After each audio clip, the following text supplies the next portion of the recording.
I want to talk about some fundamental tensions when it comes to the discussion of human rights and the concept of human rights.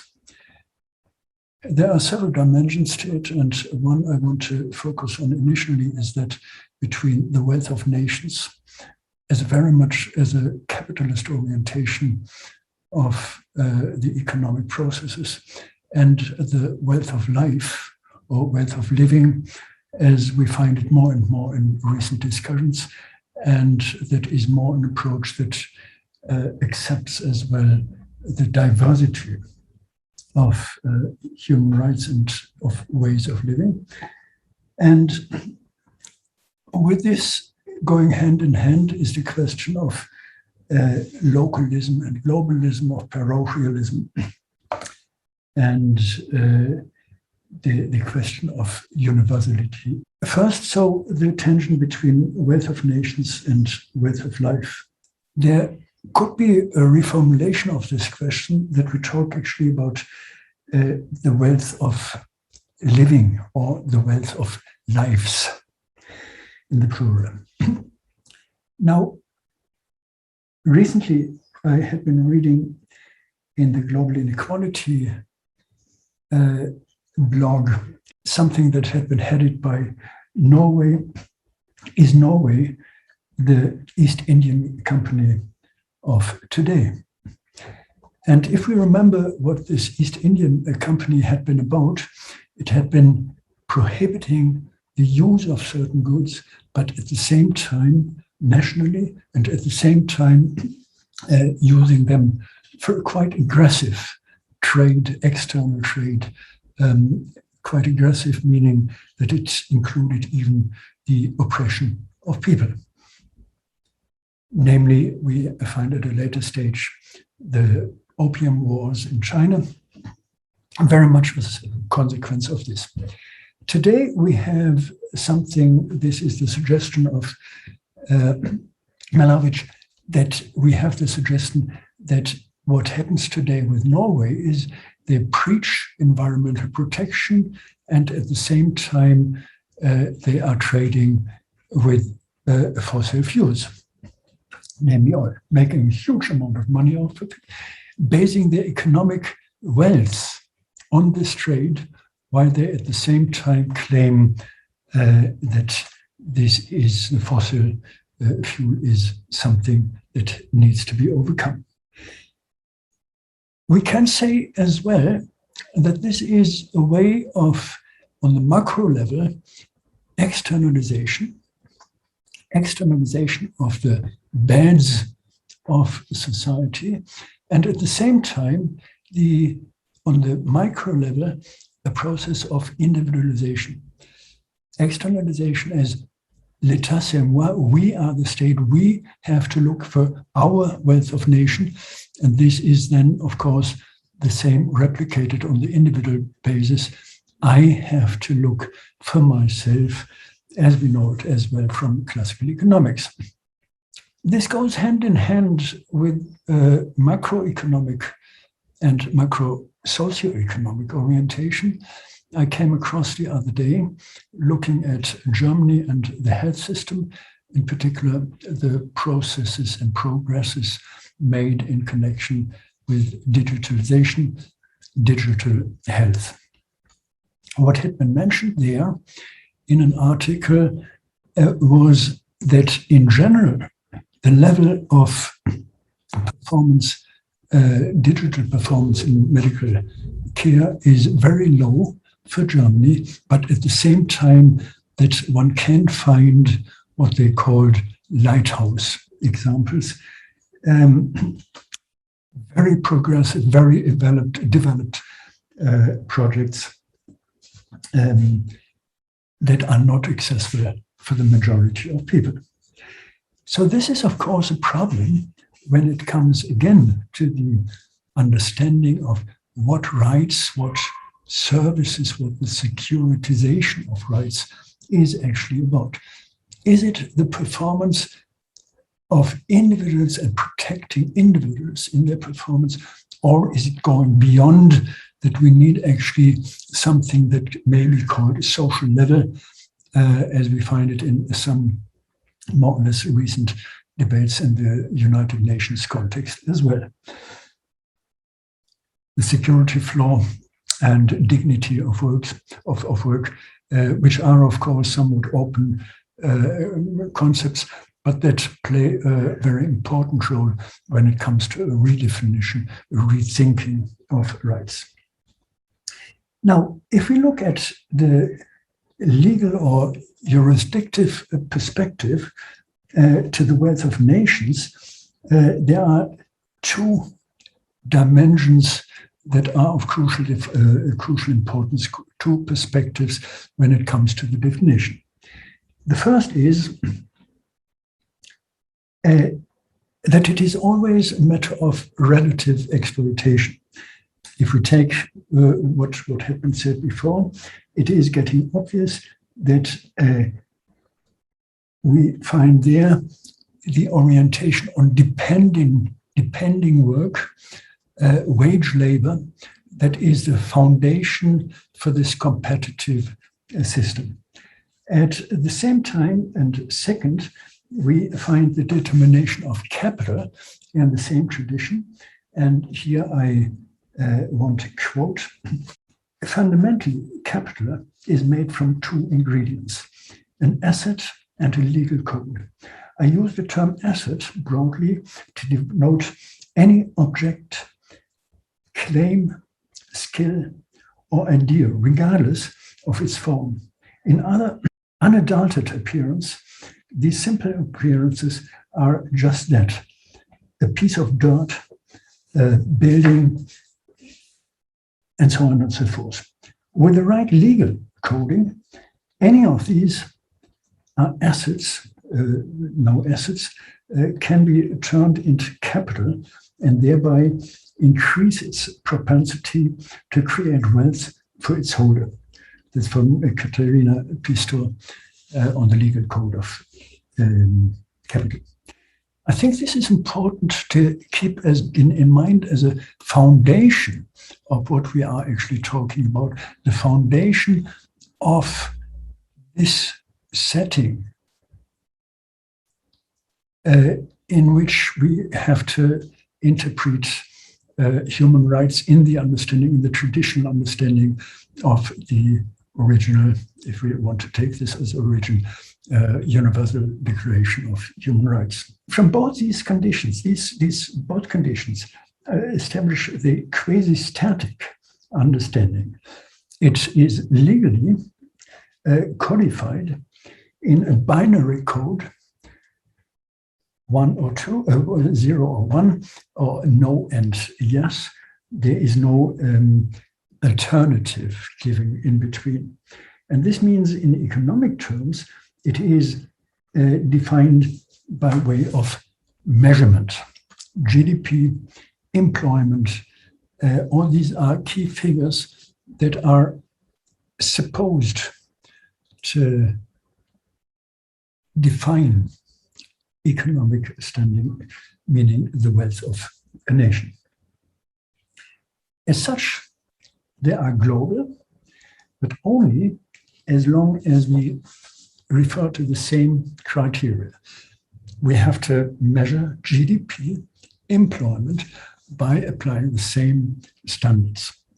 This is, of course, hugely problematic because it neglects, it externalizes all the other factors that play a role in actually defining what GDP as a measure of wealth is about. And as such, they are also lacking the notion of justice. They are applying equal standards or the same standards, the same criteria, even if the conditions are fundamentally different. In other words, we can refer to Anatole France, stating, in its majestic equality, the law forbids rich and poor alike to sleep under the bridges, begging in the streets, and to steal loaves of bread. The same criteria applied to different people, applied to different conditions, making a whole different understanding of what justice is about. In legal terms, there's no question. It is, yes, legal. But is the question then, does legal equal justice? So we would have a matter of universality of human rights in this context, in this perspective, as a matter of alienation. As well, it would be a concept of, or conceptualization of colonialization. The one concept has to be applied in all contexts, even if the contexts are different. Thus, we can come to the conclusion that we are actually in a tautological circle caught there, that what is legal is just, and this means what is just has to be definable in legal terms. Of course, there is much speaking in favor of such an interpretation, but at the same time, it is not feasible if we are taking globalization, if we are taking universality serious. Linking this to the economic and even more the socioeconomic considerations of what society makes, or how society is consolidated and constituted, it is about a mathematical model that is defining then what society is about, where we have a mathematical structure, differential equations for which only one solution exists, is possible for any quantum theory that can be applied then as a way of looking at a wider field of constitution of societies today, considering the more complex and global connections. Looking at the wealth of life, then we have a very different point of departure or of reference, as can be said from what had been said before.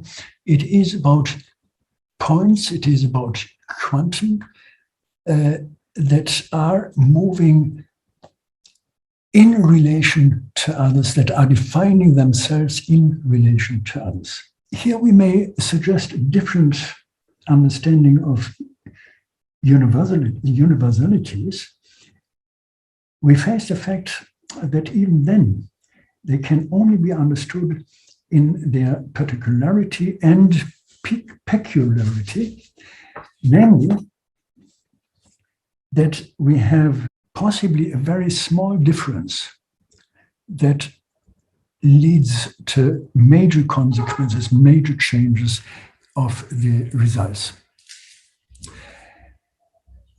The famous butterfly comes into mind, moving the wings and causing a storm at the other end due to different process of translation. Whereas we have in the case of wealth of nation, the dealing with the adaptation of individuals and subordination of individuals under this mode of integration, we have a normative system of binary codes there.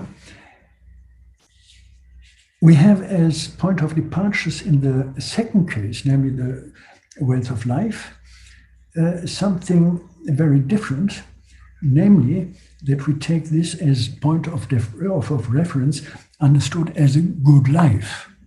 And this is, of course, depending on a different point of departure and a different point of reference. It is about good life that had been discussed already in the ancient philosophy. It is about development of humanity, not only of humans, of individuals.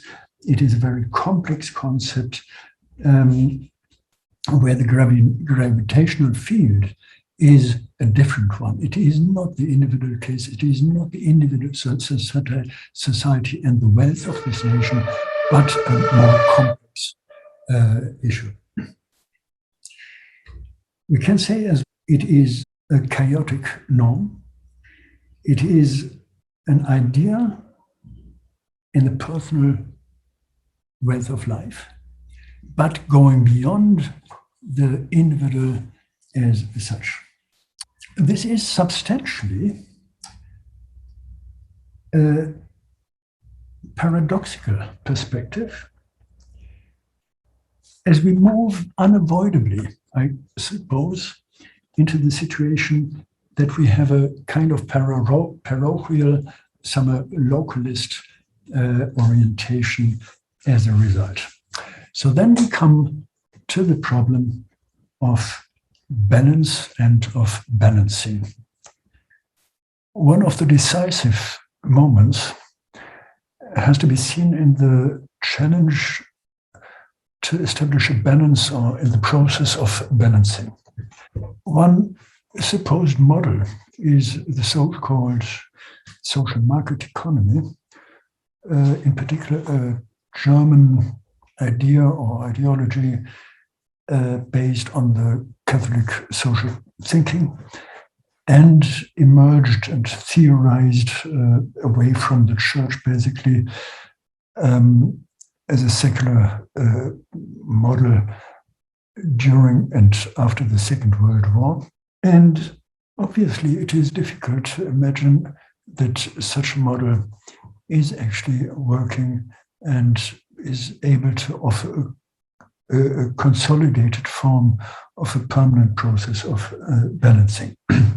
If you look and take this model as underlying the ideas of the Universal Declaration of Human Rights, we come immediately to the limitation of this idea as being the model that serves as a blueprint for the definition and conceptualization of human rights. It is, in a way, a very conservative model that is nevertheless documented in what we have to acknowledge as a historical document. Historical document has the two meanings here. The one being it is a breakthrough in history in terms of the institutionalization of human rights. They had been discussed already for a long time, but now we have a document, we have an assembly that decided a catalog of specific rights that are universal, that cannot be divided, that are global in the sense that that they have to be applied in all countries across the globe. Indivisible, not transferable, and so on and so forth. In this way, it was a historical breakthrough, a historical document as well, that it had been elaborated after the Second World War. Definitely we can presume the hegemony of the United States and related economies, related socioeconomic systems, even if the Soviet Union at the time, the Soviet Union and countries going in this section did play an important role. Nevertheless, it was the world gendarme role of the United States predominant and defining actually in their tradition, in their understanding, what the socioeconomic setting would have to look like, that we can talk actually about human rights. My point of reference is in particular Article 23 that suggests that, or highlights that labor as wage labor is the focus of the entire understanding of what we are talking about in terms of the societal or socioeconomic formation. In this way, we are in the tradition of the thinking of the wealth of nation, which had been exactly this, based on the idea of labor, wage labor. As a core definitions, it is the status, and it is a point of extension of this individualist understanding that had been mentioned earlier, of a binary code. And it is this as well the point of reference to talk about equality.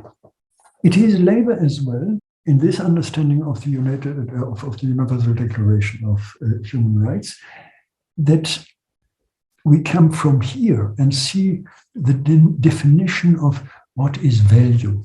Value in economic terms, and with this, of course, valuing a person, valuing people. It is labor, wage labor.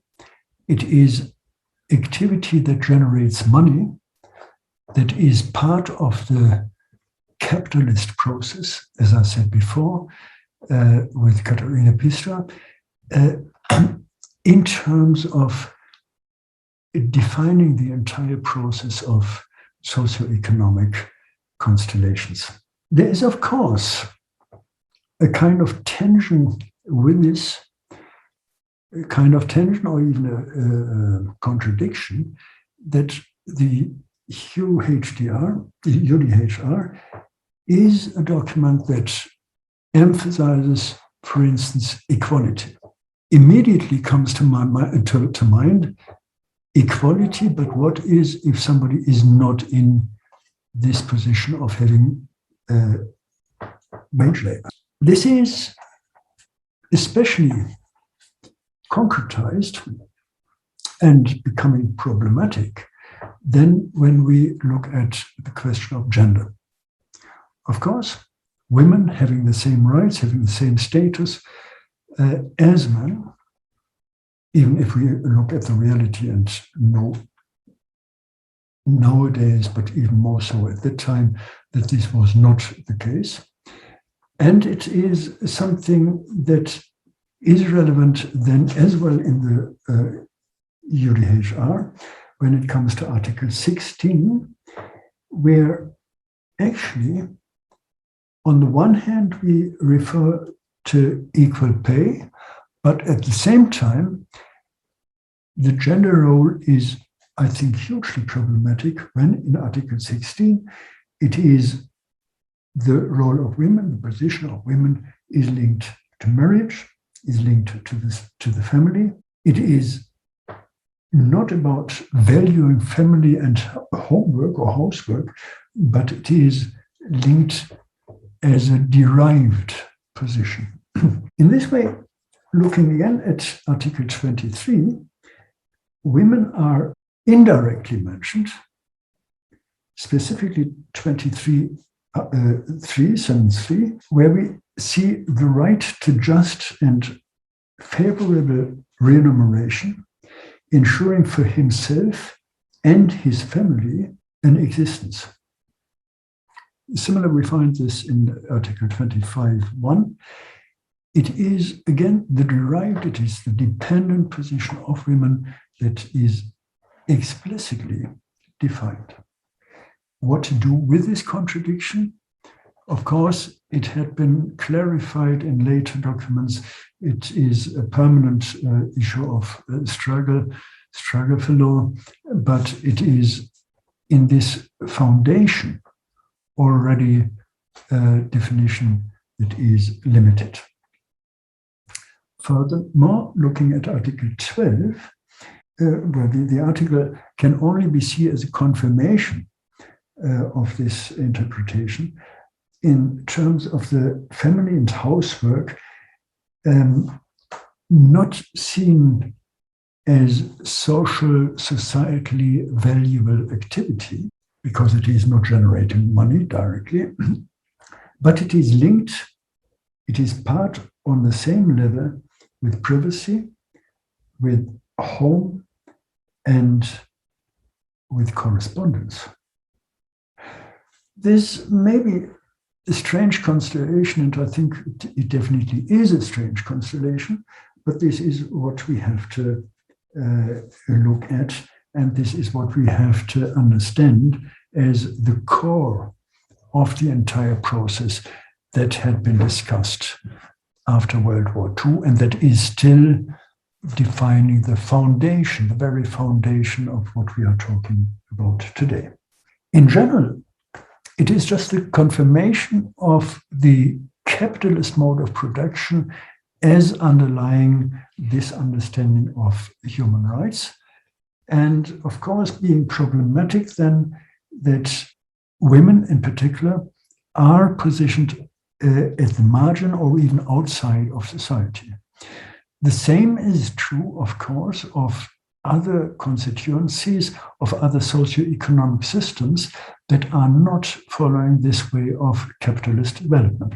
We have, of course, the parallel or the consideration of the model of Rostov that had been the model for development, not capitalist development, but societal, socioeconomic development, that all are actually following this pathway towards wealth of nations.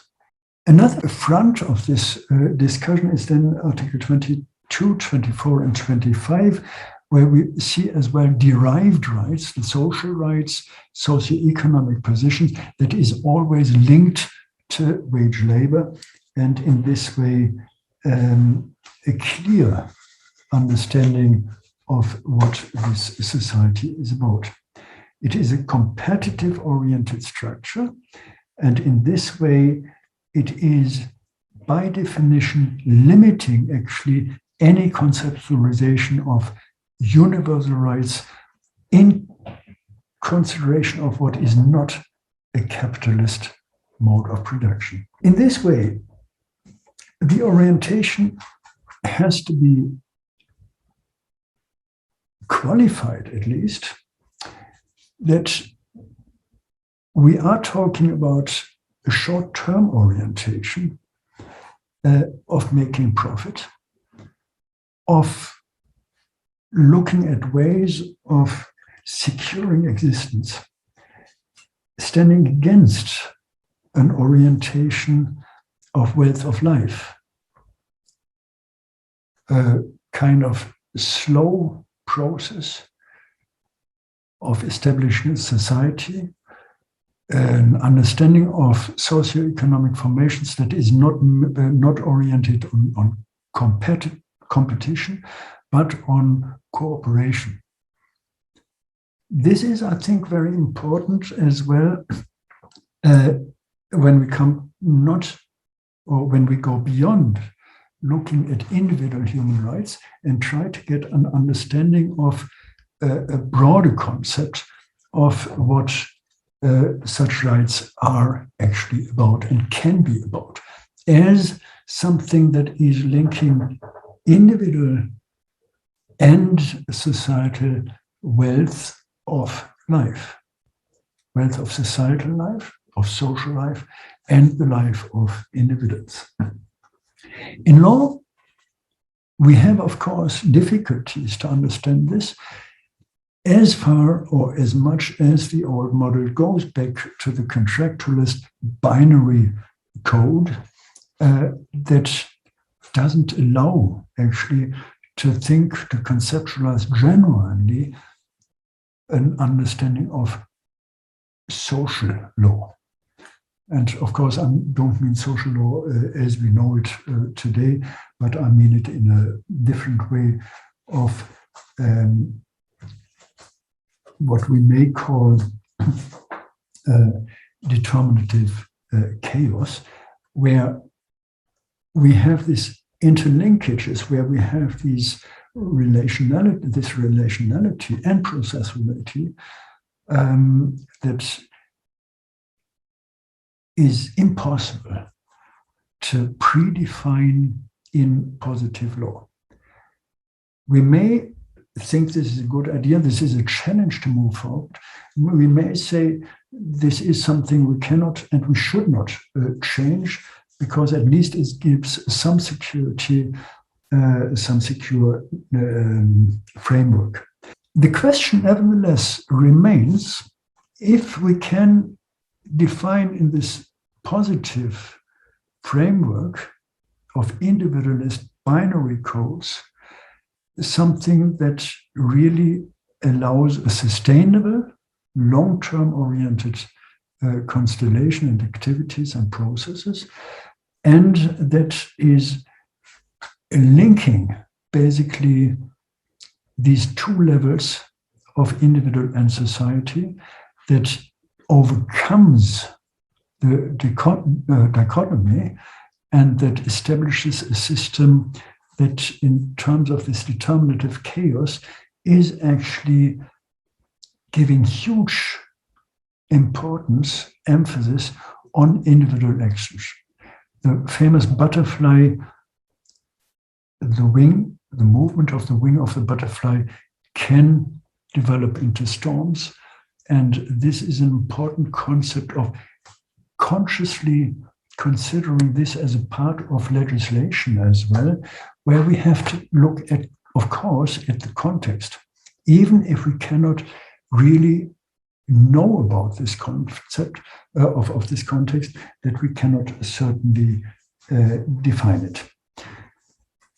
Quantum theory is an interesting and stimulating field for developing such ideas, where we actually face this challenge not of accepting the famous problematique of Schrödinger's cat being death and alive at the same time, but where we have to consider a constellation where we have to define the context without being able to immediately measure it. The core of the debate is, of course, the development of productive forces and the focus of use value in the traditional understanding, meaning in the traditional understanding of the orientation of worth of the nation. If we try to move on, we have to overcome the understanding of competitiveness as we usually are known to it, as a zero-sum game where one gains and the others loses in any case. As well, we have to overcome the Ricardian understanding of everybody being specialized and then getting something more, something better out of it, the competitive advantage, do what you can do best. But we have to look at a third understanding of competition, where I would say it is about cooperative advantage, where we have, of course, a kind of competition involved, but this goes far beyond the traditional understanding of competition and emerges exactly the dealing with relationalities as being important. And then we come, of course, in economic terms to all these debates on value chains and supply chains, and you have it. So far, these concepts are valuable in terms of moving a little bit further, but they are still caught in the old thinking of basically processes of externalization on the macro level and individualization on the micro level, as I mentioned them before. And it is something where we are caught, or where we have to overcome this thinking of wealth of nations and move to something that is commonly debated as well as way of capabilities approach, as way of social quality, as well of quality of life, different approaches to get at least different perspectives of value. Nevertheless, I think most of them are being caught in the fundamental dilemma of or set by the idea of wage labor. The orientation we have in many countries, the lighthouse projects in Germany, although the long-term perspective for a digital industry or a health system that is digitalized in favor of everybody, this is put aside. Rights, yes, but rights as individual rights. And then, of course, we have immediately the conflict between social and societal progress and individual security. And for whom can individual security then be? Of course, only for those who have already. The fundamental problem has to be looked at as an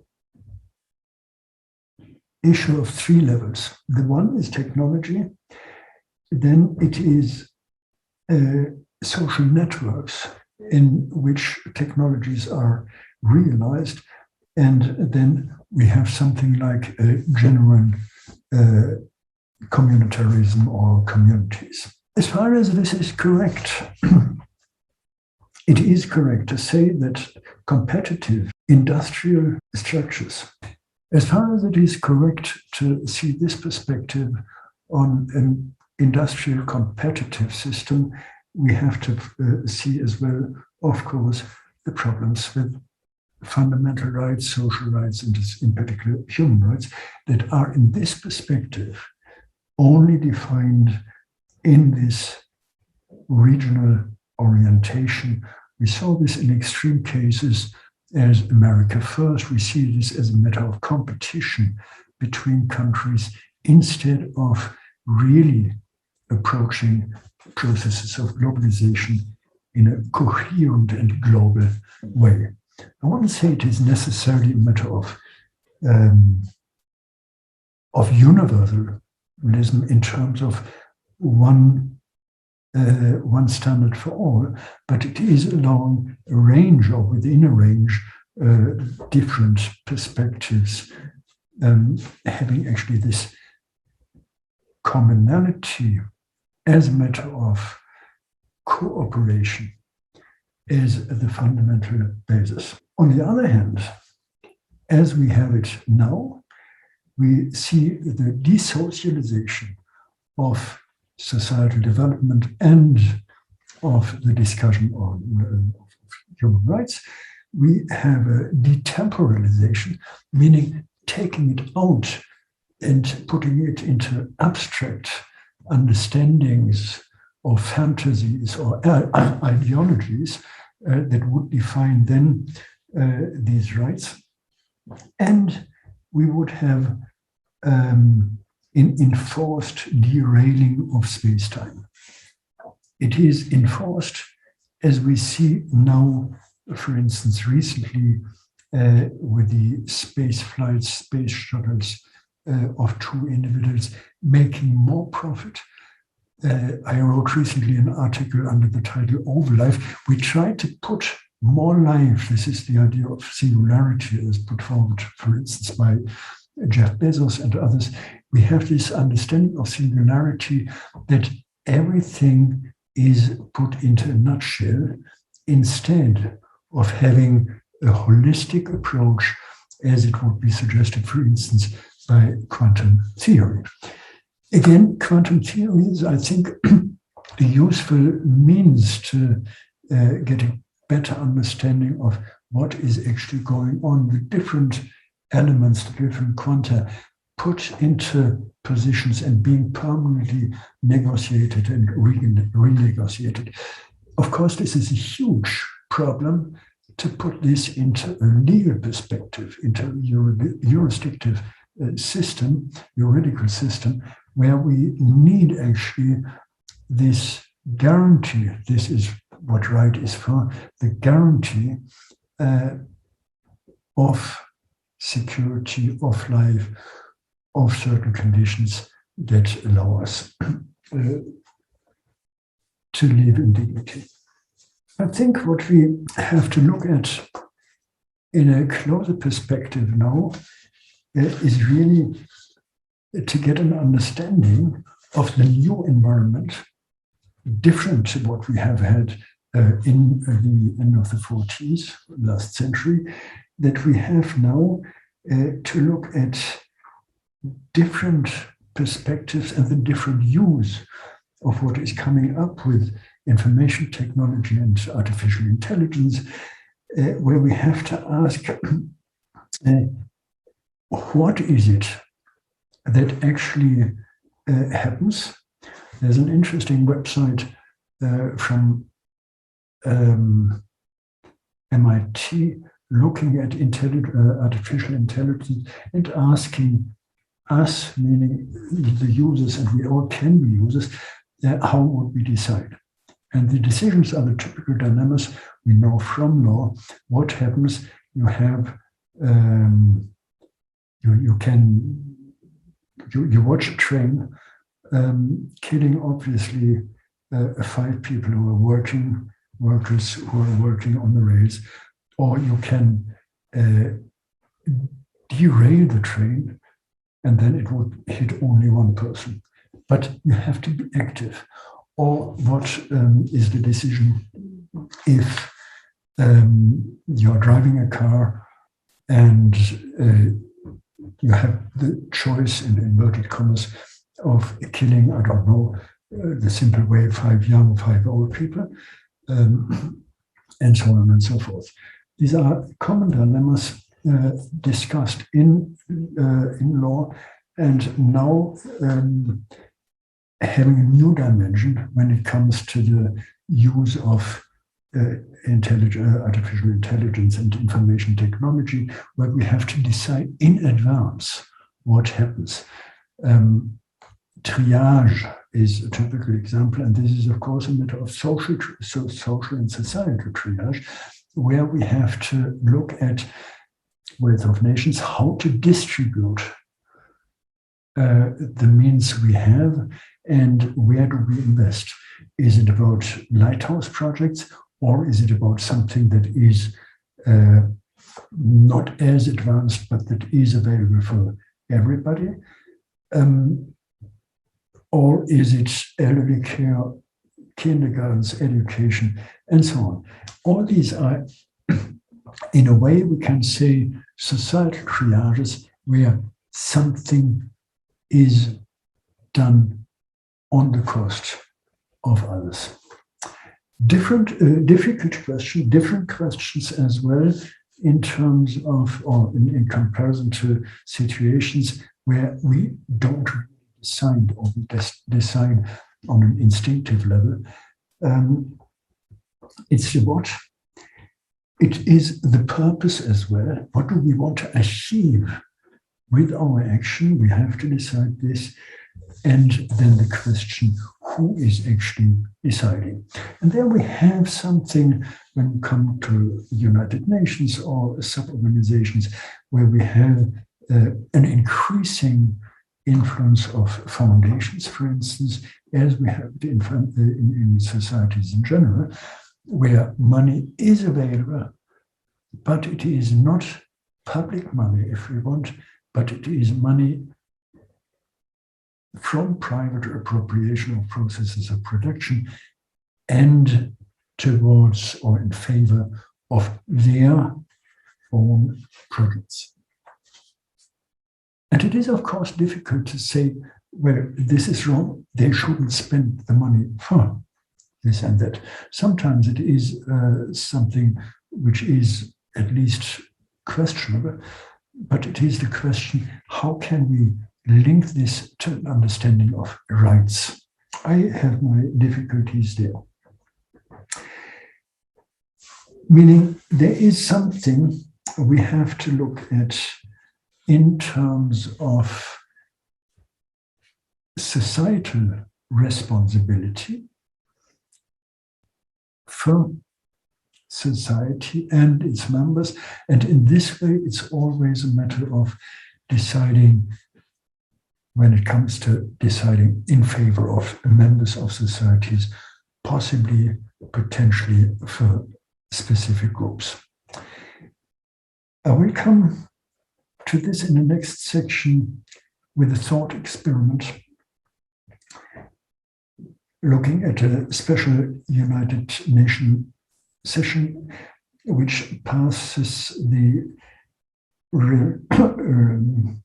resolution 187, and it declares escapism as illegal, and it is a thought experiment. It is a resolution actually that did not exist as it will be outlined now.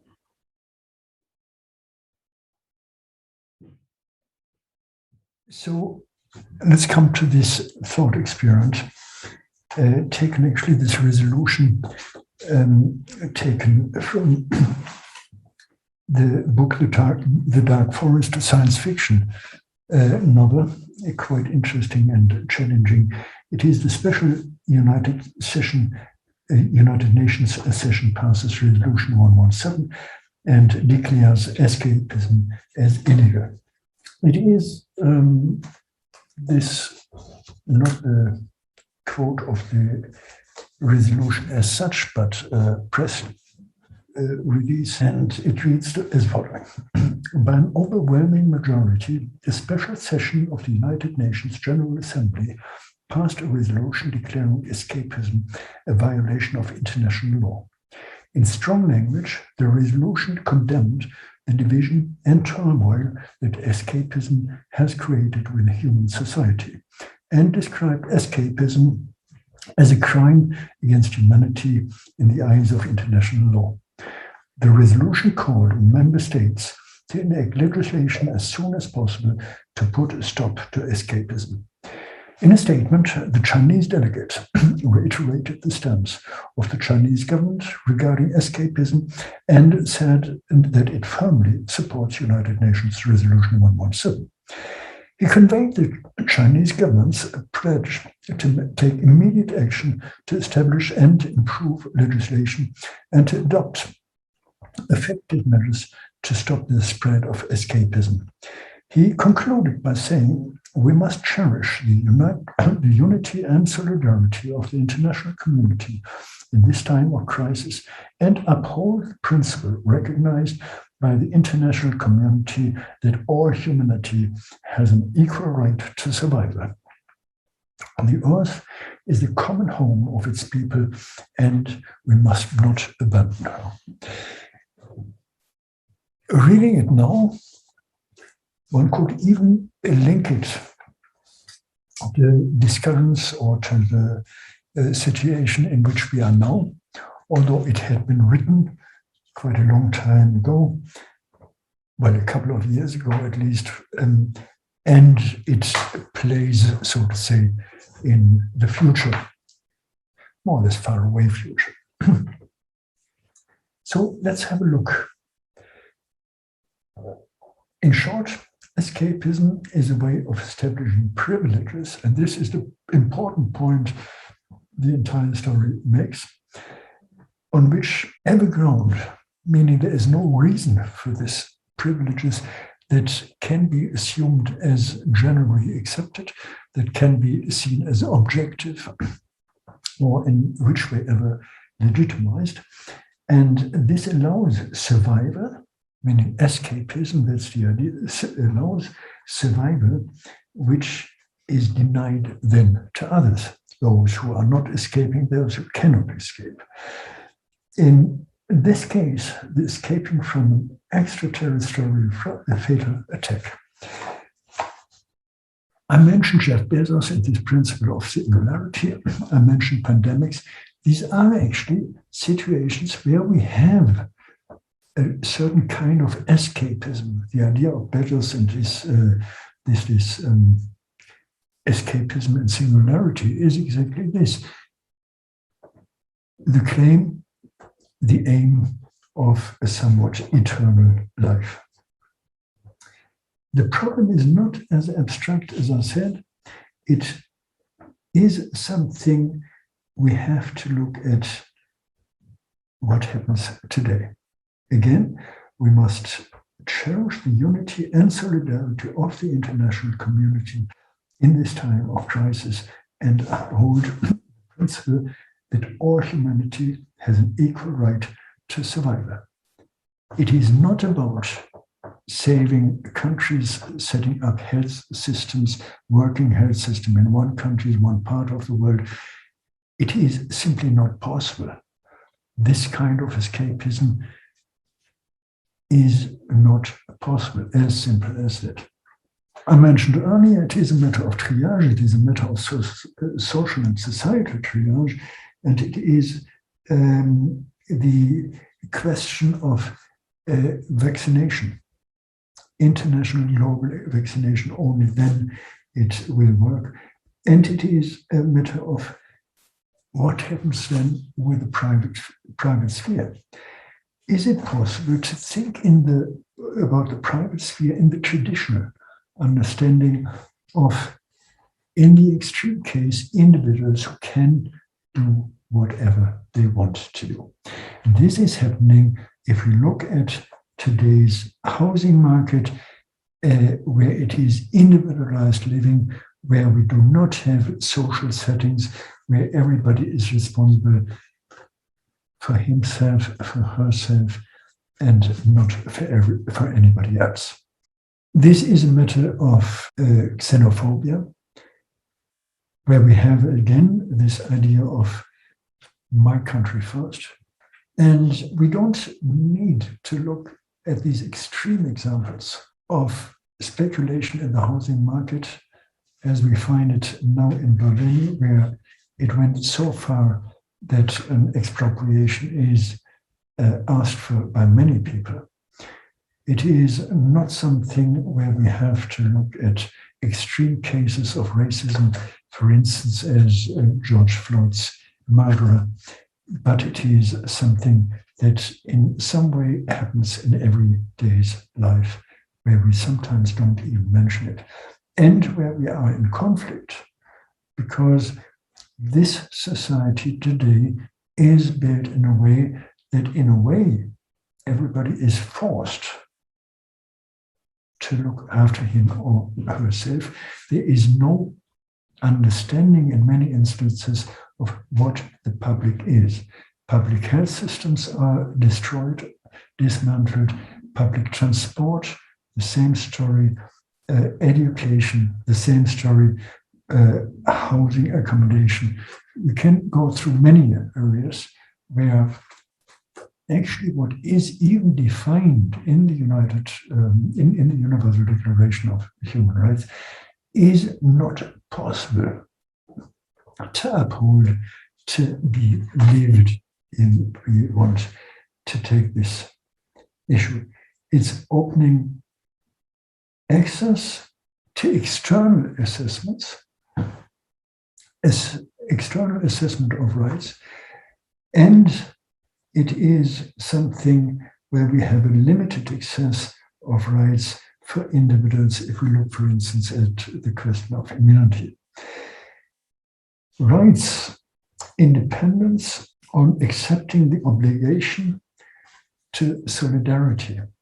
This is an important impetus or turn of the debate, of the discussion, of reflections, which equals a definition of human rights as relational. And as said frequently here and in other contexts, it is something which is that is difficult to grasp in terms of jurisprudence.